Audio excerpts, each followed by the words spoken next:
त्यानंतर आता वळत पुढच्या बातमीकडे। बातमी आहे साखर उत्पादकांसाठी अतिशय आनंदाची।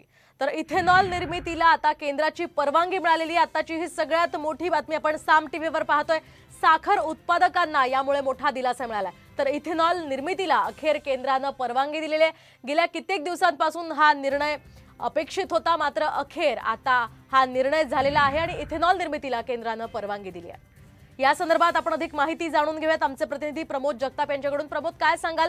साखर उत्पादकांसाठी खरं तर ही दिलासादायक बातमी म्हणावी लागेल। इथेनॉल निर्मितीला केंद्राने परवानगी दिली आहे, काय अधिकचे अपडेट्स? मोहिनी, साखर उत्पादकांसाठी अत्यंत आनंदाची बातमी आहे असं आपल्याला एक प्रकारे म्हणता येईल। कारण 6 डिसेंबर 2023 पासून केंद्र सरकारने जी इथेनॉल पासून बी मळीपासून जे इथेनॉल बनत होतं त्याला बंदी घातलेली होती, पण ती आता बंदी दूर करत सरकारनं पुन्हा एकदा बी हेवी मळीपासून जे इथेनॉल तयार होणार आहे त्याला पुन्हा एकदा परवानगी दिलेली आहे। त्यामुळे सरकारचा हा जो अत्यंत महत्त्वाचा निर्णय आहे, त्या निर्णयामुळे जवळपास 700 कोटी रुपयांची रक्कम जी आहे ती पुन्हा मिळण्यास या सगळ्या निर्णयामुळे मदत होणार आहे।